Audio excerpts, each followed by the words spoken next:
I spotted that. Tell you what, that deserves a like. You could have had 20 seconds of muted bridge. Hello, everybody. Welcome to the United Stands. I'm Goldbridge, and this is your latest Manchester United news and transfer news. There's something about Stiller. If you know, you know.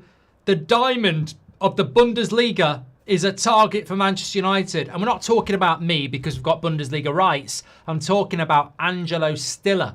The Stuttgart holding midfielder could be the solution for Manchester United. Some breaking news tonight that I'm very excited about. We'll get into that. There's also stuff about other players that we might be looking at in the midfield. Adam Wharton. There's stuff on players going out of the door. But the big news tonight is Bundesliga news, and it's nothing to do with me. Manchester United, we have got a new target, and his name is Angelo Stiller of Stuttgart.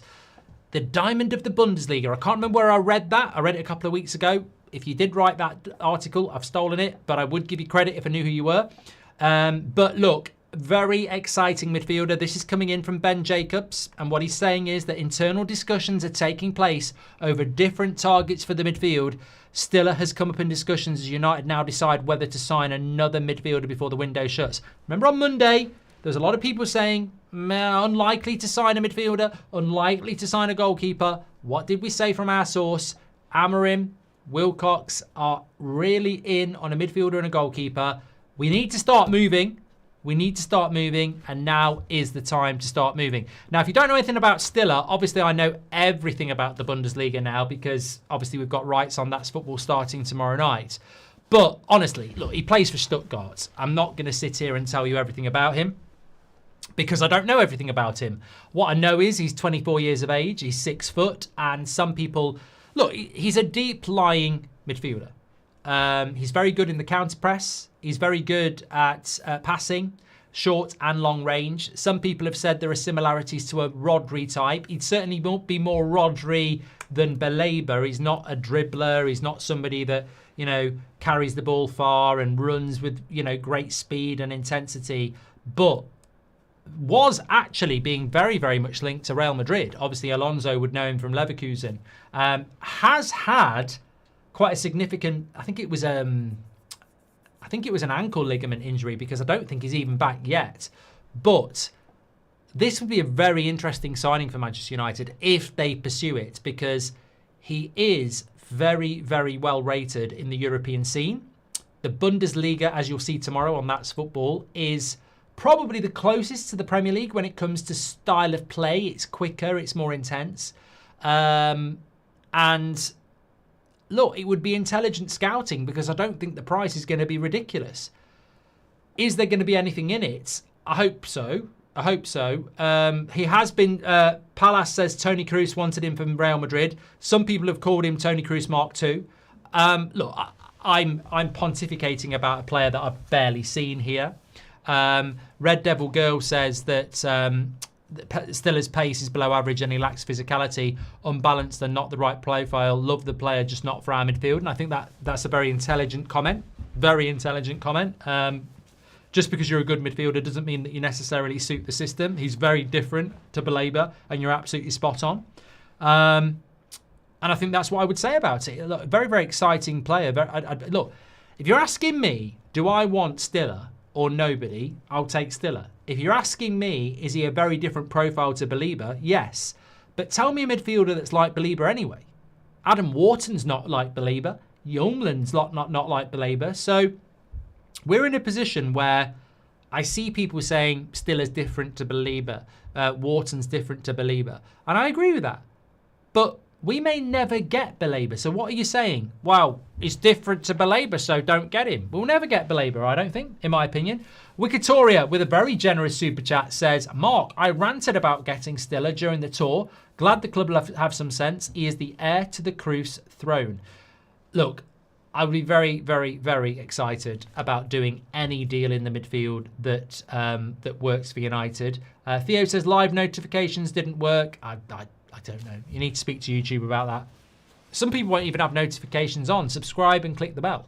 But look, there's a few stories to go through tonight, and that one is certainly one that caught my eye because we need to move on a midfielder. And I think these types of stories always, in my experience, preempt the move for a midfielder. So maybe Stiller's the guy before the guy, but the fact that we're talking about midfielders, I would take as a huge positive, because let's be clear, the last few days has been dead. I actually was saying this to Beth yesterday. This is the quietest it's been in the entire transfer window since May the 1st, which is scary considering there's so few days left. It's been a really quiet couple of days. So the fact that there's some noise coming out, maybe Man United are posturing and making their decision. We'll have to wait and see. Of course, it's an 8 o'clock show, so get your comments in. Make sure you smash a like and subscribe. Oh, just on the Bundesliga as well. Obviously, we're going to be live tomorrow night on Matt's Football with exclusive rights for Leipzig against Bayern Munich. But what do you think about this kit? I love it. It's Ten Hag. It's their third kit for Leverkusen. I showed it to Seb and he said I like the Bayern Munich kit more. But I actually really like it. I just love red and black. I just love the colours, and I like it. I like it. I'll probably put it on at some point. Not tonight, but I do like it. I like that one. I do believe they wanted Baleba as a transition for Bruno, then look at Casemiro replacement next year. But I think they've just switched it around, says Martin. Could be. Could be. Yo Mama says, is he related to Ben Stiller? I don't know. Hard to get a player that is Real Madrid's target. He's supposed to be the next Cruz. Are you doing Friday night shows since you'll be streaming Bundesliga, says Juan? We will be live tomorrow night, just a little bit earlier, 6 o'clock. At the end of the day, Fulham will get thrashed, says Rim. And is he a Carrick type player? Yes. Yes. I think that's a very intelligent assessment of somebody like Stiller. I think he's more of a Carrick than a Kante. Yeah, definitely. Garfield's gifted 5 memberships. Thank you very much to Garfield. Can I get a shout out from a daughter? First ever tournament this weekend. She's playing under 10 boys division as about to be 8 years old. Well done. Very good, Evan. Shout out to your daughter there. Didn't get a name. Garfield says, hi, Mark and chat. I just want to say thank you for the love yesterday. Read the urology appointment today. I can say the love and prayers helped and officially discharged cancer-free. One love you all. There you go, Garfield. Great news there for somebody in our community I think we all know and appreciate. Great news, Garfield. And Min says, check out James Howard's voice impression of you. It's spot on. It is spot on. It's very, very good. Very, very good. Thank you very much. Okay, let's delve into some of the other news that's coming in tonight. So Napoli have not ruled out including an obligation to buy for Rasmus to complete the deal with United, as talks between the clubs are continuing. Fabrizio Romano has also been speaking about that as well. Look, I personally think Napoli is, you know, as I said last night, I think AC Milan, with all due respect, is a bigger club than Napoli.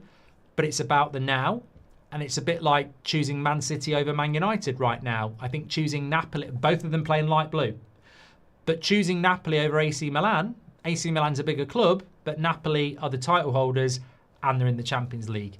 I think for Rasmus, AC Milan was a bit of a, is that the right move for me?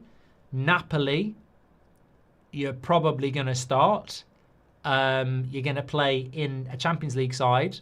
And in some ways, you might look at it and go, I'm going to get a much more game time and profile than staying at Man United being second striker. So it'd be interesting to see if it develops into anything. I think he wants to stay at United, but obviously Man United are going to play Šeško up front. So it'd be interesting how that one develops out. Certainly a better option than AC Milan, unfortunately. AC Milan fans, I do like AC Milan, but they fell on hard times recently. So yeah, maybe there is an obligation to buy with Napoli as well.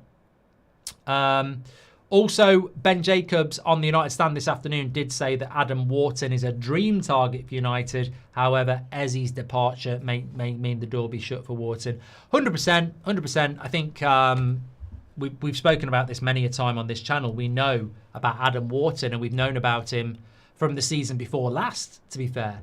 But Crystal Palace, with 10 days left in the window, having to replace Eze, and let's not forget Guehi as well, I don't see Wharton happening. I don't think we've got the money for it either. I think if you wanted Wharton with 10 days to go and his value was 60, you'd have to give him at least 70, because I just think that's what happens in the last few days of the window. So, I mean, I'd like it, but I don't expect Wharton to happen at all. I also saw what what was said about Hojlund, and Ben said it's true, there's an appreciation there, but they haven't made a bid yet. I mean, look, hopefully something could happen around a midfielder. But I do think that the Stiller development is very, very interesting because it's a promotion of a situation that we need to resolve. And, you know, a couple of weeks ago, we were very excited about the David Ornstein Belabor news, only to be disappointed. This is an area of the pitch that Amrim needs to solve. And if we're now moving on targets, and maybe it won't end up being Stiller, but if we're moving on targets, the way I read it is that if Ben Jacobs is talking about Stiller and Hojlund, it means Man United are talking about targets. So, look, they surely can't make the decision not to do something. And if they're going to do something, you can't go from Belabor to, you know, some shit player on loan. Like, there has to be another option. And I genuinely back what we were told on Monday, that all this doom mongering and saying that we're not going to do anything or it's unlikely, I don't think ultimately that will be the case. Aban says, I love the content. A young goalkeeper United should go for is Reste from Toulouse, and Oka Chukwu from Burnley for midfield, says Aban. May very well be decent names, mate, but I don't think we will. Great news, Garfield, says Mojo. Wishing you a healthy and happy future. Enjoy, Mojo. You're a legend. Thank you very much. Stiller might not be the profile we want, but he's an amazing player. And at this point, I think any reinforcement is well appreciated, says Andre. Yeah, look, I genuinely don't feel that there is a good replacement for Belabor out there. So, you know, you got to go for that, haven't you? Visco said, is Stuttgart an easy club to deal with, says Visco. Look, obviously, it's my job now to know a lot more about the Bundesliga, and I'm looking forward to tomorrow night's watch-along, Bayern Munich against Leipzig, 7:30 on That's Football. Tune in. But what any idiot would understand is that the Bundesliga, especially this summer, has become Brighton. And I like Brighton. The Premier League is the best league in the world. I'm allowed to say that. Who's the second best league in the world? Well, that's up for grabs. And when I look at the Bundesliga, it's the closest league in relation to speed and intensity, which doesn't mean it's the best league, but it's the closest. But also, it is the talent line this summer. Ekatike Mamouche, Šeško Verst Frimpong, Stiller. There are more. There's a player that's just signed for Bournemouth, I think, from Leverkusen. There's loads of players coming in from the Bundesliga now. And people can shout Italian League and people can shout La Liga, but I don't see that many players coming in from La Liga or the Italian League. I see a lot of players coming in from the German League. And I think that that's going to continue. You know, you look at Leverkusen. I mean, Bayern Munich are an absolute monster. But you look at Leipzig, you look at Frankfurt, you look at Leverkusen, and they could all be in the top four, and Dortmund have always done it. There is an amazing amount of young players. Look at Nusa at Leipzig. He is going to be in the Premier League very soon as a winger, or at Real Madrid or Barcelona. There are players at Leverkusen the same. So when you ask me how easy is Stuttgart to deal with if we go for Stiller, I think the Bundesliga is very realistic when it comes to pricing. Now, I do think Ekatike's price and Wirtz's price were very steep. But then I look at Frimpong, I look at Šeško, I look at Mamouche. I think those prices were reasonable. And they're from people like Frankfurt, Leipzig, etc. So I think Stuttgart, Stiller. I don't know how many years he's actually got left on his contract. I can tell you that now. 2028. I think one of the interesting things to look at is always what a club's record departure is. And I think Stuttgart's would probably be Pavard. I remember he went from there. Pavard went for 35 million euros in 2020. Mario Gomez went in 2010 for 30 million euros. Melo, attacking midfielder, has literally just left them to go to Al Hilal for 28 million euros. Gonzalez, Fiorentina, 27 million in 22. Timo Werner, 17 season, 23 million. So I don't think that, I certainly don't think they're going to start asking for 80 million, you know? What's his injury record like? I think his injury record is, well, certainly very recent. He's had an ankle ligament injury because he didn't play in the Super Cup last year, did he? Let's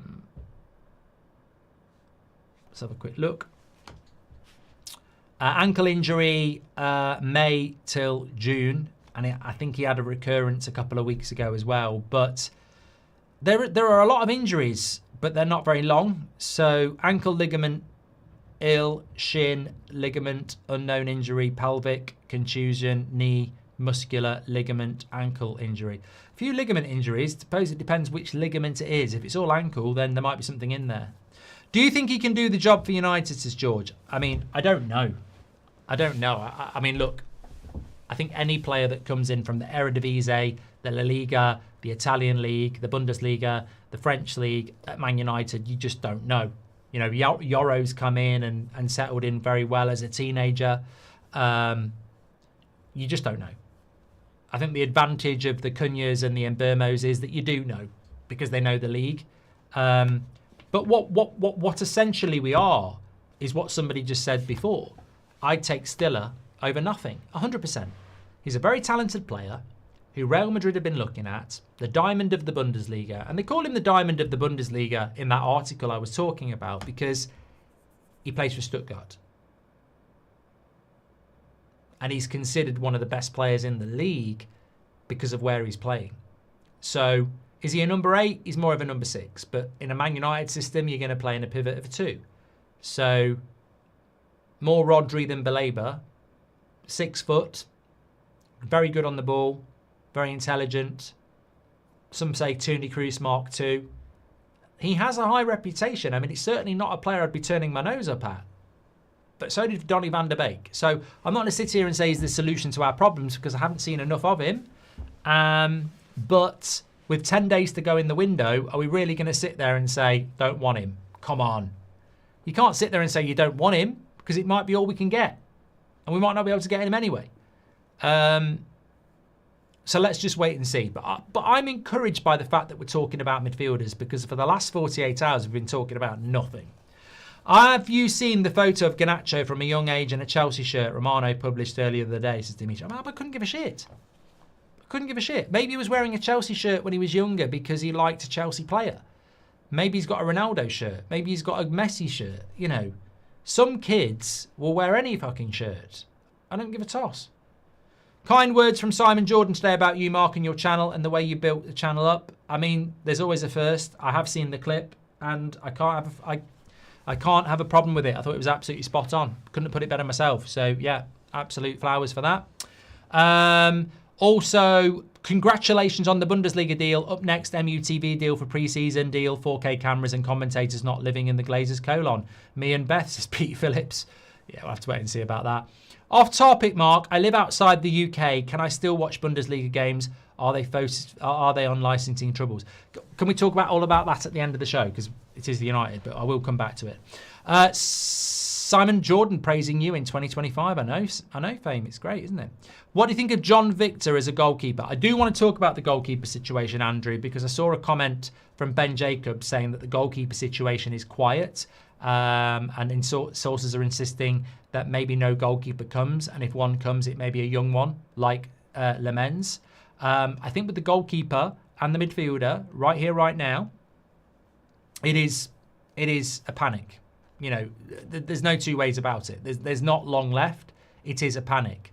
I know for a fact that at United there is a nervousness around Fulham because if we don't win against Fulham, they know it's like one of the biggest games of the season already because although it was a good performance against Arsenal, we lost.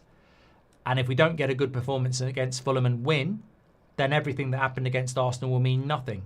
There's almost like an element of patience because it was Arsenal, it was a goalkeeping error, and we played well.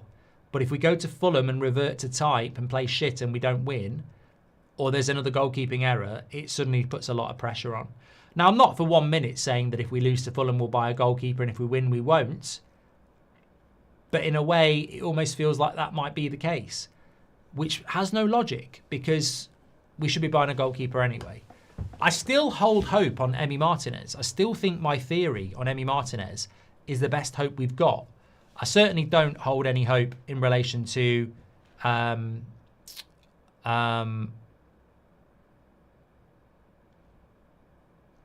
Donnarumma. I read something earlier about, I think it was Laurie Whitwell. It was Laurie Whitwell. I've got the quote here. He said, Donnarumma is the big one that people keep asking about, but his wages are too big. I don't see United going for that. There are people saying to me that they can see him going to City. Lemens, Costa, I think they've got a list of goalkeeper options that they are watching and discussing whether to pursue or not. But obviously, time and time again, I mean, even Laurie Whitwell says it. It depends on who you speak to. If they're going to sign a keeper for money, it depends on Onana leaving. It's an interesting thing. I want to get into that at some point accurately. If Amorim wanted him to play, he could have played him at the weekend. But there's elements in that interesting we could investigate. There are some people at United that think they need to get a goalkeeper, and that's quite obvious. And I think that's interesting from Laurie Whitwell because he's probably getting the same information that we were talking about back in the March international break. There's not people in Man United who want a new goalkeeper. There's significant people who want a new goalkeeper. Now, the difficulty is, at some point, Man United might need to spin this that they never wanted a goalkeeper. Because if the transfer window closes with Onana and Binder, you have to spin that you never wanted a goalkeeper. But the reality is, we do. Amorim does. We've wanted it since March. We approached Villa for Martinez. We tried to sell Onana to Monaco. We would sell Onana tonight. And we would move for a goalkeeper tomorrow. But the circumstances are that United have got to tread this very, very difficult position because they may well end up at the start of September with Onana in goal and Binder as the backup, and they may well have to tell a story that they never wanted a goalkeeper, which most of us know is not true. You know, the interesting thing is that everybody knows Onana could have played on Sunday, and everybody definitely knows he could have been on the bench, and he wasn't in the squad. It's a fact. It's well known. He was match fit on Sunday in the sense that you could have took a risk on him. You certainly could have put him on the bench. Because with a goalkeeper, you never sub a goalkeeper. Did Tom Heaton come on? Was there any point in the game where Tom Heaton comes on? Andre Onana was fit enough to be on the bench. He was also fit enough to start. And we didn't even put him in the squad. So there is this element of Amorim trying to do what's happening with Rasmus, where it's almost like an indicator that you're not my goalkeeper.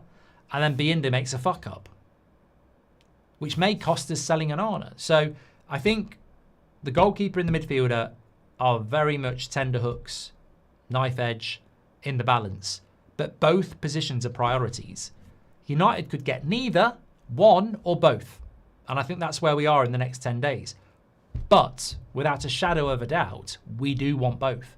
Ruben Amorim wants both. Jason Wilcox wants both. Can they find both? I don't know. I think it's very, very difficult. Do you think Onana starts against Fulham? Well, yet again, we've had a really busy week, and the preview for Fulham is going to drop at 2 a.m. So if you live in a part of the world where 2 a.m. UK time works for you, you're going to get the preview at 2 a.m. again. We will get back to a normal hours at some point, probably after the transfer window's closed, but you will see my answer to that in the preview. What do you think of John Victor anyway, says Andrew? Look, I thought he looked okay in the Club World Cup. I don't watch that much Brazilian football. I would like to watch more of it. You know, you talk about the Bundesliga being close to the Premier League in its pace and intensity. I think the Brazilian league is as well. You know, all right, the Club World Cup is going to be something nobody remembers and a lot of us disrespected. But from the games I watched with the Brazilian teams in it, aggressive, tenacious and quick. So, you know, maybe John Victor could work. He nearly went to West Ham. but I don't see Man United doing anything for him. But you know what as well? It's not just about Onana. It's also about Bayinda. Like, if Bayinda went, you could bring Lemens in. And I think people do forget that. If Onana goes, you could bring a first-choice goalkeeper in. If Bayinda goes, you could bring Lemens in. Either way, that works for me. I don't mind bringing in a first-team goalkeeper who's ready, and I don't mind bringing in a young goalkeeper who's going to challenge Onana. But we're not. It's not just Onana. I think people go Onana. If Bayinda would fuck off, you could get Lemens in to challenge Onana. If Onana fucks off, you could get Emi Martinez in or whoever else to be the number one. We can't do either because neither goalkeeper will go. I don't understand why Bayinda won't go either, to be honest. Do you think he can do a job for United, says George? What, in relation to Stiller? Well, I definitely do. I definitely think he's a quality player. Hi, Mark. Score prediction for Sunday. That'll be in the preview, Denners. Do you think we're being unfair to Bayinda since he hasn't played enough Premier League matches and that maybe he'll improve as he plays more matches, says Ramazan? I think that... How do I put this? I like Bayinda and I like Onana, but I don't like them in goal for Man United. I think technically as goalkeepers... I mean, there's just so much... I would be a hypocrite if I said maybe Bayinda can be okay. Maybe Onana can win the Golden Glove then. Like, I've watched Onana for 2 years and so many parts of his technical goalkeeping game is flawed. And I've spoken to goalkeeping coaches, ex-players, goalkeepers, and they've all agreed. Technically, he's just not a very good goalkeeper. Bayinda, I feel, is the same. Technically, it's just not quite right. That corner at the weekend was shocking. Everything about it. People talk about patting it in your own goal. His starting position, his lack of awareness of what's going on behind him, the fact that he gets bullied because he's not aware, he's not commanding. It's not even about commanding your 6-yard box. He's not even commanding his own personal space. If he was a guy at a bar who's been queuing up for his turn, basically the equivalent of what happened to him on Sunday would be me walking in and just shoving him aside and saying, mine's a pint. He's completely and utterly bottled his own personal space. That's technical for a goalkeeper. So, look, obviously everybody can improve, but why does he not know how to do that already? It's basics. Basic goalkeeping, they fundamentally aren't good enough on. So why would I be patient with Manchester United? I'd be patient if you're like 20 years of age and you're being thrown in, but these are meant to be established, experienced goalkeepers, both of them. I mean, how old is he? Onana's about 28, isn't he? Bayinda is 27. Onana is 29. So in a way, you'd look at their age profile and say we're set for the next 5 years, but we're not. We're not. Neither of them are good enough. Simon Jordan praising you, other praising you. Have they found a new target, hopefully, says Martin Saunders. Well, it's all because of you anyway. You know, I said that last night. Return of the Mac says Stiller is absolutely brilliant. Great if we bought him, but get rid of Casemiro and bring in Tanaka from Leeds. Watched his last game, amazing. We're never bringing anyone in from Leeds, Return of the Mac. Return of the Mac once again. No, we're never bringing in a player from Leeds. I know Alan Smith came in, but yeah, we're not going to buy a player from Leeds in the next 10 days. Let's put it that way. Thank you, Demetrius. I've done that.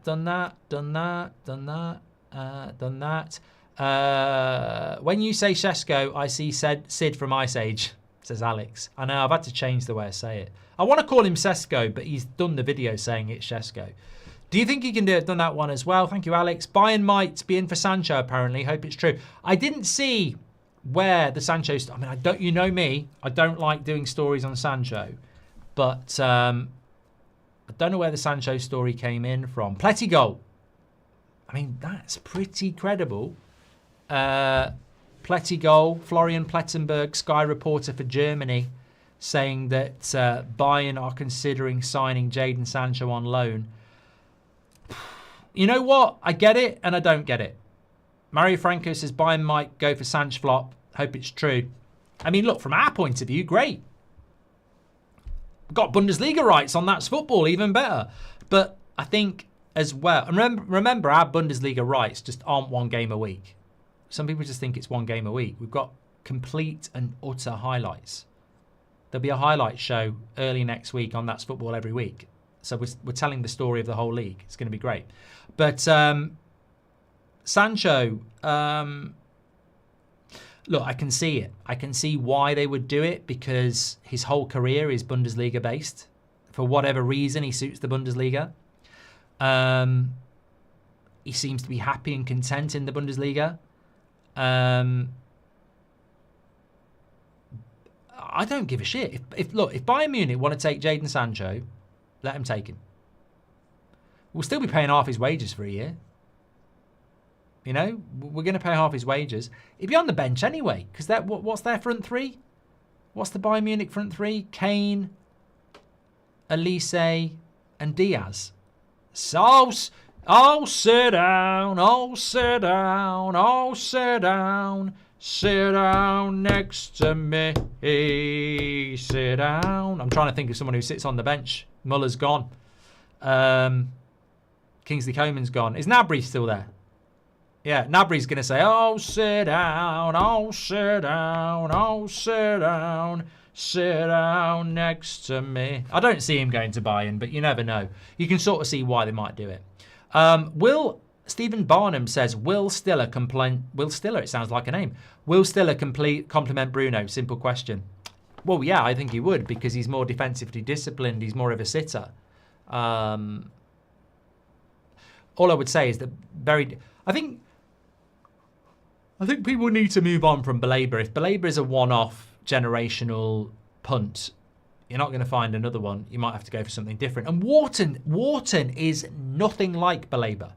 Yulmlin is nothing like Baleba. And all I've heard for a week is, let's go for Wharton. Let's go for Wharton.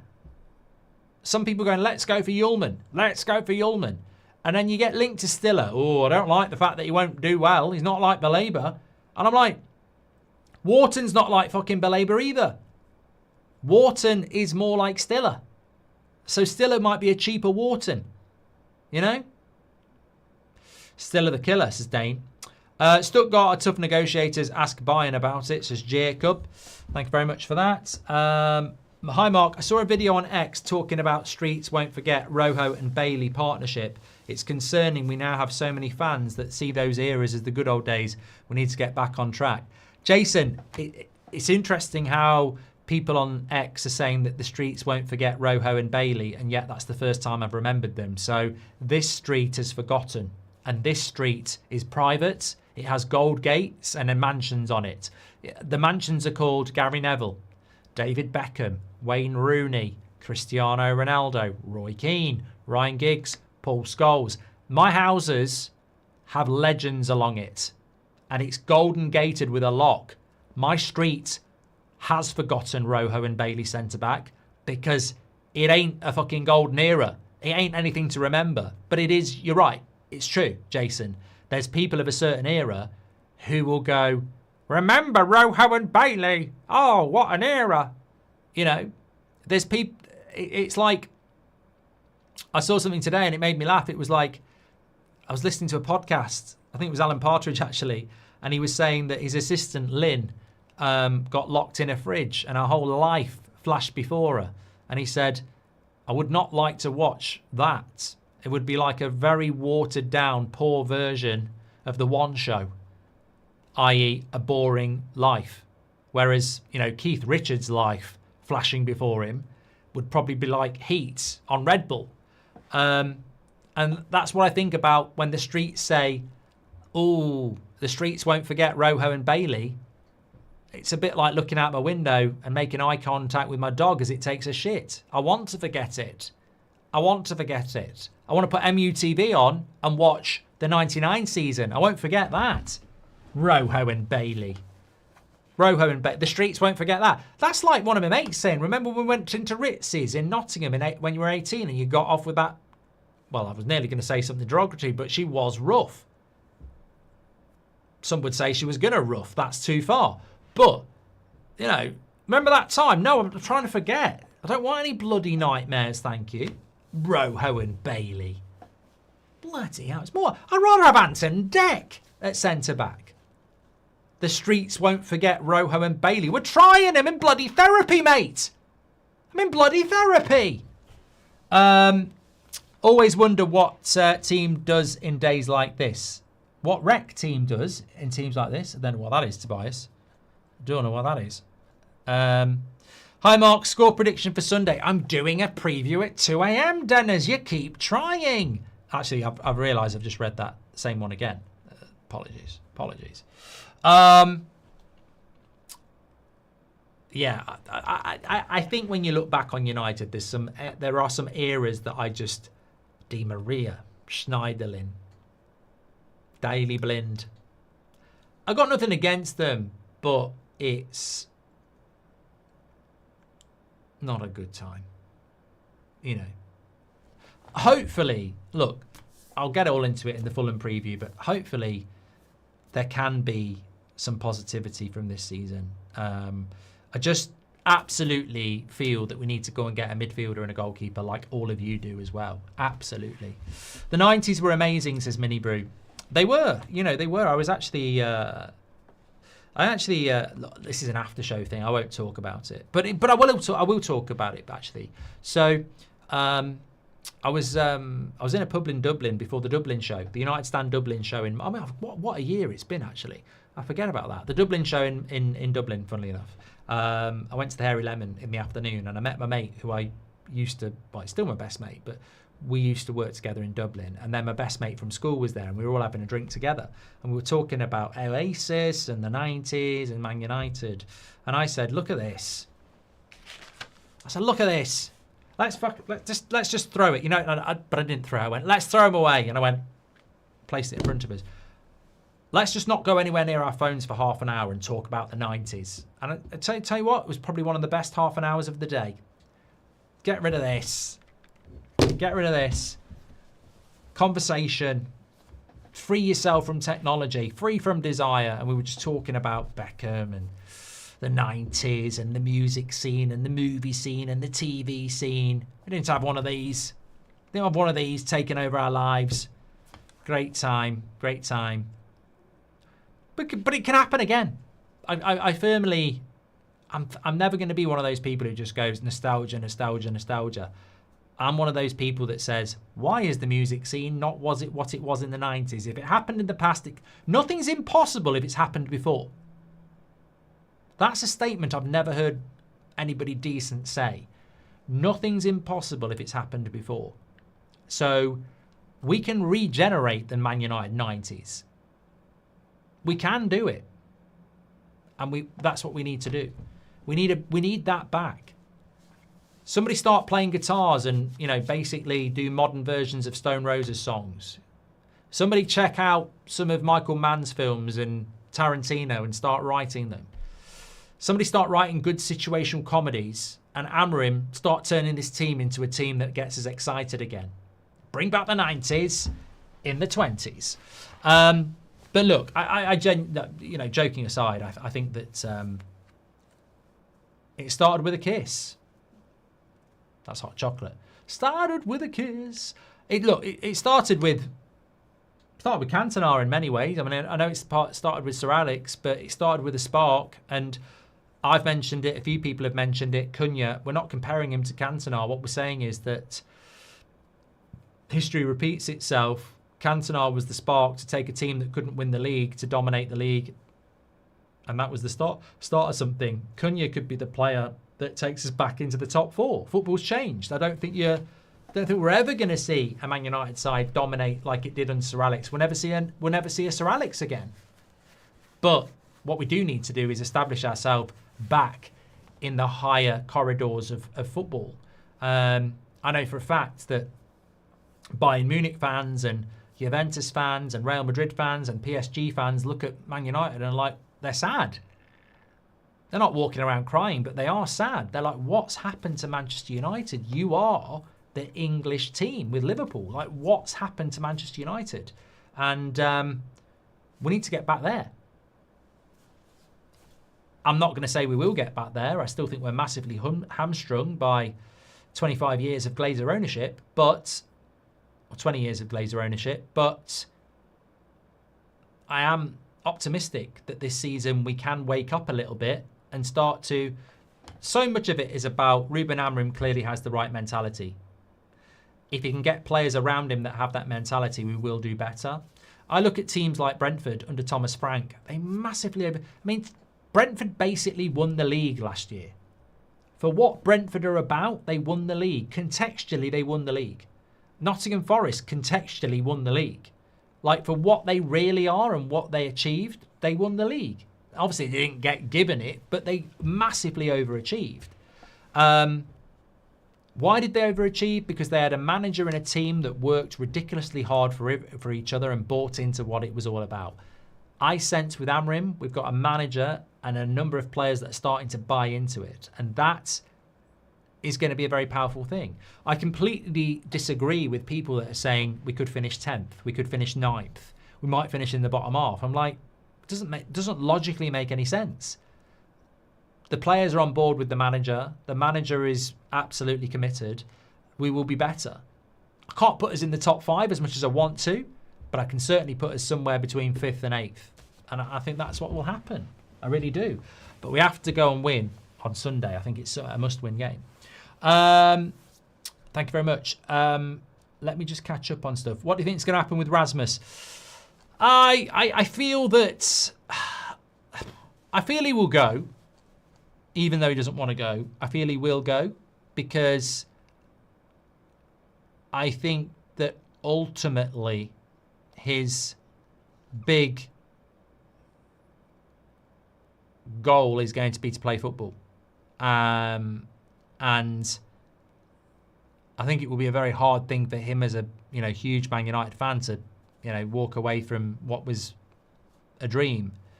But I think the reality is that you've got, as a footballer, you've just got to follow your own path.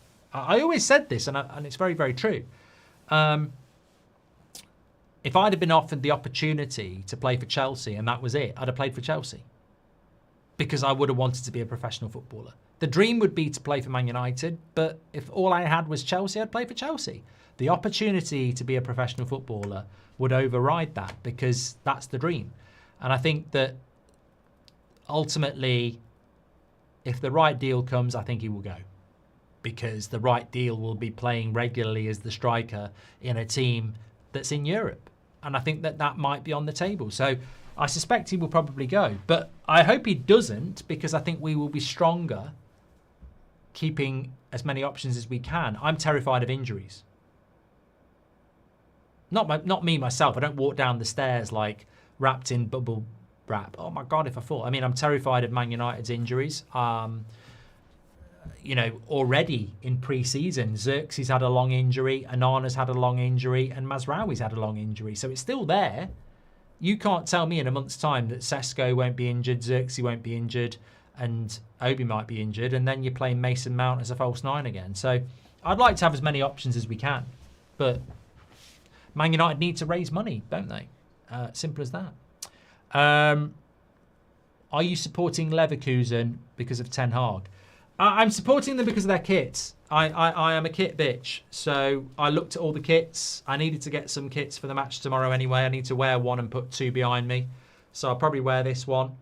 I think this is my favourite kit. Classic. A little bit like me. I think it's the Leverkusen 3rd kit. I'll tell you what I do like about the German kits. And I made myself look a right idiot now. Oh no, they have got it. They have writing on the back. Munich have it massively on the back, and Leipzig do as well. But no, I'm going to dig out my Ten Hag book and put it on the shelf to make it a little bit more Bundesliga. But yeah, somebody asked. Oh, this is a very important question. So tomorrow night, United Stand will be at 6 because at 7:30 we're going to be live on That's Football with official game rights. It is UK and Ireland only. So we can't show it to you if you're in the States because it's a UK and Ireland only stream. Now, I'm not here to tell you ways you might still be able to watch it because I actually don't know. I can't figure out any ways. And I'm not even going to do a cough under my breath to tell you how you might do that. But there will also be a stream for non-UK and Ireland people, but we won't be able to show you the footage. So there will be a watch along for you, but you won't get the footage anyway. So we're a community. We don't leave anybody out, but we can only show you the footage if you're in the UK and Ireland. But if you're not, you just won't get the footage. So that's how that'll work. Because we don't leave anybody behind here. We're not like that boat. We're not like a cruise ship where someone jumps off and then the captain says, oh, it's too big to turn around. And by the time we turn around, you know, we turn around. We bring everybody. So, yeah. But, yeah, UK and Ireland YouTube will let you in. If you're outside that area, it won't let you watch the match. But you can watch the watch-along, which is what we've always done anyway. So there will be a watch-along. And, of course, I think Chelsea are playing West Ham tomorrow night as well. So we'll be keeping you up to date with that. Andre says Surfshark. It's an interesting word. Anyway, so that's tomorrow night. But I tried to get a football for the Bundesliga, actually. I forgot what their football's called. I'd never heard of it before. I've got it here. Bundesliga ball. Derby Star, that was it. Derby Star. It's a nice ball. It is a nice ball. I need to get some memorabilia for these games, actually. Okay, we'll end it there. There was something I wanted to talk about on the after show anyway. So thanks everyone for tuning in. Really appreciate it. Thank you very much. I'll speak to you all in a bit. Okay, after show. Somebody said, have you had a drink tonight? I actually did have a drink tonight because it's been a really busy week. Obviously, core business, United stand, love that. And then working on this Bundesliga thing has been very busy for everybody.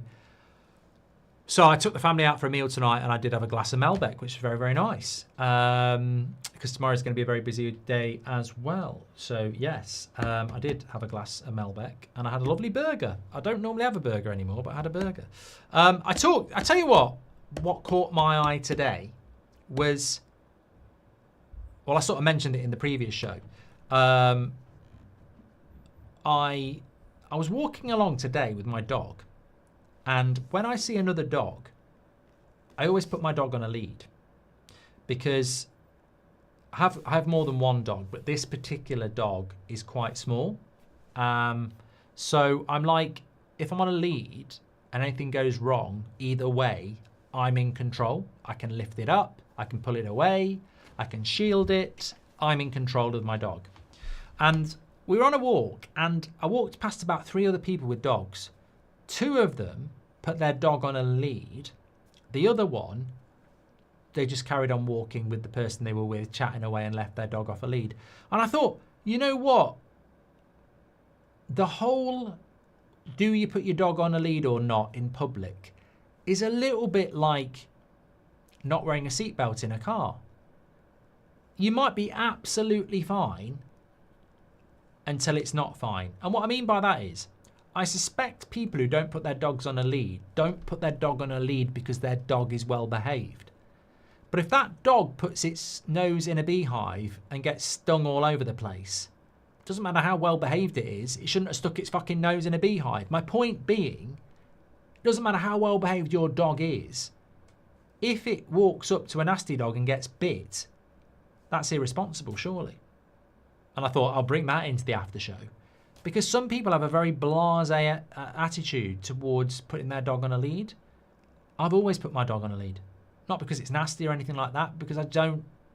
Maybe at my age, I understand that the world is unpredictable and you can't control it and you never know outcomes. So it doesn't matter what I think about my dog. I don't know about that dog. I think there's a bit of a life lesson there, isn't it? We're not talking about dogs. We're talking about personal preservation, trust, risk. Yeah. Someone says, my dog won't wear a lead. And my wife won't wear a lead. Bloody hell, that's disgusting. Spin says, hi Mark, congratulations with the Bundesliga deal. Can you start a restaurant chain called Goodbye Goldbridge where we can order currywurst and a pint on Friday nights? Says Spin. I mean, it sounds great, but it sounds like a lot of work, and I'm very busy with this stuff as well. Vitek looking good at Bristol. Could grow to be a quality keeper, says Jason. Long time in the future. Do you have a discount for NordVPN, says Slazy? No, we do something with Surfshark, though. I just don't... We're not doing it tonight. Would have been a very good show to do it. Sesko says Jim White was very bitter towards your new deal. look, I saw that clip, so I can't sweep it under the carpet, and it is the after show. I thought Simon Jordan, to be fair, we've clashed in the past. I think some of his opinions are stupid, and I'm sure he thinks the same as me. He's called me a bedroom blogger.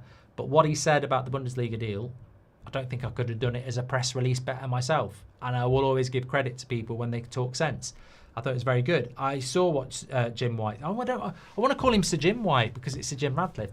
I saw what Jim White said, and I was very disappointed because about a year ago, I shared a taxi with Jim White. He gave me his number, and we had a chat for 20 minutes where he was very complimentary about what we do and a really nice guy. And then I've seen him recently talking about us, and it does come across as extremely bitter. That's all I can say. Face to face, really nice guy. In front of a camera, bit bitter. Don't really know the reason for it. But that's life. You know what? That's life. It's a bit like putting a person on a lead, isn't it? You know, take them off a lead. Might be a knob. Hi, Mark. I will be flying down to the UK in September. We could catch up. How can I connect with you directly? If you're a Soho member, we can meet there, says Sid. Yeah, well, I'm always there, definitely. Thank you very much for that. Appreciate it. Why don't you deserve... Mark, why don't you deserve a shout-out on Twitter from fellow creators like Romano and Jacobs? You gave them a platform to shine. At least they can do, in my opinion, says Irfan. Mate, you know what? I like talking about this sort of stuff in the after show.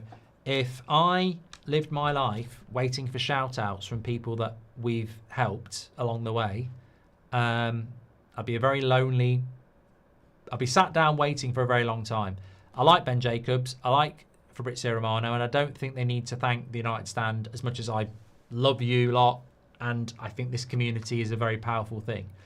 But honestly, I think they're smashing it out the park, and I don't think it's required. I think there are people out there that should bloody thank United Stand, but it'll be a long time waiting, and it's not really anything that crosses my mind, really. The interesting thing about yesterday, when we announced the Bundesliga thing, is I got a lot of messages from people. Some of those people would message me if I said my cat's died. Some of them would only message me because we've had good news. My granddad said to me years ago, the people who message you when you're in trouble are your friends, and the people who message you when they hear you've won the lottery aren't. It's a very good life lesson. The ones that are messaging you in normal life are your friends. The ones that message you because you've had good news aren't. Like a bridge over trouble. That should be my theme tune. I love that song. I've not heard it for years, CD. I missed yesterday evening's show, but wanted to reach out today and congratulate you. Well, look, I hope tomorrow lots of you are going to tune in, because you know what? When we do a watch along, it's always about the community. You're the guest. And lots of people have said, am I going to have a guest? As I said last night, I said, I already have. I've got 16,000 guests right now, and they're the best guests in the world. You're my guests. So look, I do actually know a lot about the Bundesliga, always have. Whether it's Hamburg, FC Cologne, St. Pauli, Borussia Mönchengladbach, Darlene used to play for them. I know loads about it. I just keep it on the quiet. But no, seriously, I don't know loads about it. I know bits about it, and I'm going to learn a lot more about it. And the greatest thing about it all is that there'll be loads of people in the chat, like anything, who know more than me. And you'll be the eyes and ears, and I'm looking forward to learning about it. But I am excited about the game tomorrow night, because actually it's the opening day. It's Bayern Munich against Leipzig, and I'm really excited to watch Leipzig, because obviously we got Šeško from there. And I think the striker that they've brought in to replace him, Romelu, scored a shitload of goals in Turkey last year, and he's 6'4". I'm really interested to see what he's all about. I don't know whether he'll start. I think they'll start Openda. But I think Xavi Simons is still going to be there. They've brought in a couple of... Look, the thing about Leipzig is, in a year or two, we're going to be linked to one of these new players they've brought in. They've got a brilliant centre-back. I can't pronounce his name. From France, not Lekeba. They've got a brilliant centre-back. They've got a couple of wingers, Diamonde they've just brought in, and the lad from PSV. Bakayoko, I think his name is. Oh, also Nusa. Nusa.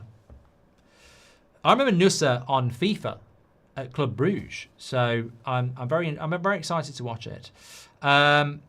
Is the voice in the ear thing you mentioned with Jim, because it came across he was trying to get a reaction from Simon?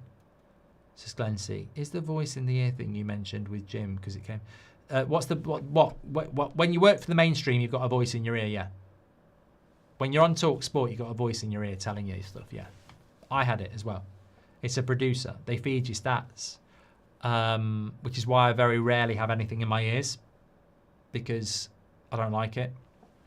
But yeah, like if you're on a show on Talk Sport, you know, like if someone on Talk Sport says, I really like the look of Šeško. He scored 22 goals in his last 28 games. That's not coming from the pundit. It's definitely coming from the producer, because they feed you stuff. They even feed you stuff like, oh, it's interesting people are saying this because that. I don't like it. It was the same on the kickoff. You know, the headphones on the kickoff. Well, it doesn't happen anymore. You used to wear headphones on the kickoff, right? I never understood it till I went on it, because you're all in the same room, so why are you wearing headphones? Producer telling you stuff. So that's why I don't do it, because I think it's like, I don't think it's unauthentic. I think it's scripted. And I'd rather be driven by you. Would you be open to an advice with Goldbridge show? I struggle with anxiety, says Hero. Sounds like you just need a chat, Hero Creator. If you struggle with anxiety, I think a lot of us do. You've got to find something that... breathing techniques are very good. You've got to find something that helps you relax. Like, sometimes I used to suffer with panic attacks in the middle of the night. I'd wake up at 2 o'clock in the morning thinking I was going to have a heart attack.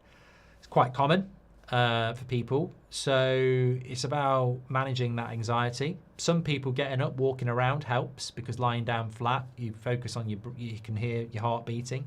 Getting up, walking around. I found getting up, it's annoying because you want to sleep, but like put Netflix on, put your favourite film on, distract yourself. Dan loves bath salts. Do you put them in a bath, Dan, or do you just rub them on your raw? I don't know. Mr. Polford likes a cheeky tug. Just realised what that would be. Thank you very much. What's your worst start to a live that you've done? My favourite was the one where you bit your own tongue and hurt your wrist in the same video. That's going... I've seen people doing that again, James. I think Stokey G put that out. It's a few years ago. Yeah.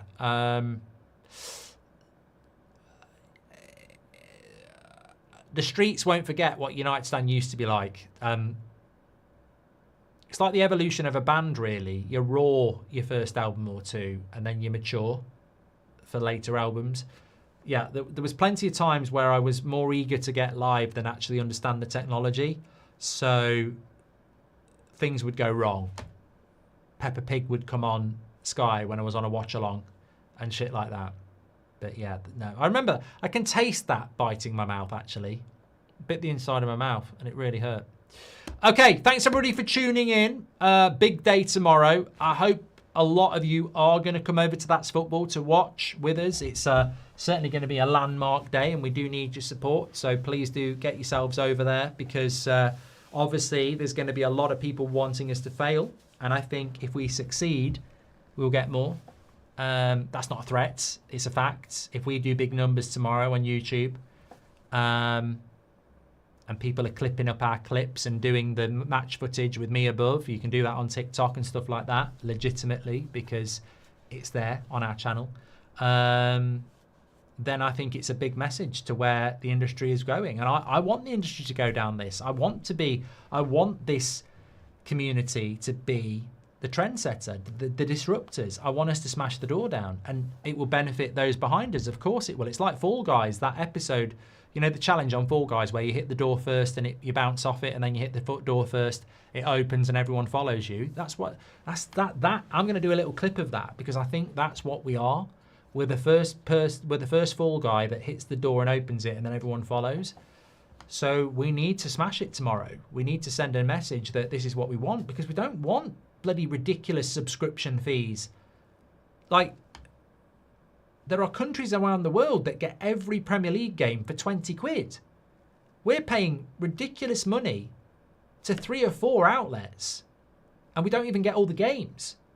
This needs to be the way that football is consumed. It needs to be available to people in a way where people can talk about the game they want in a freer way. So it needs to work tomorrow.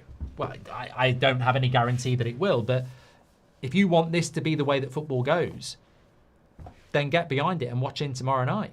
Because I think this is, I'm not saying the other ways are going to die, but we need to show those people in power that we want something new.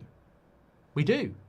And the only way it's going to happen, the only way change is going to happen is by people getting on board with it. So spread the word, get involved tomorrow. It's free to air, UK and Ireland, and we will have a stream for everybody else as well. So check out that tomorrow night. Take care. Speak to you all in a bit.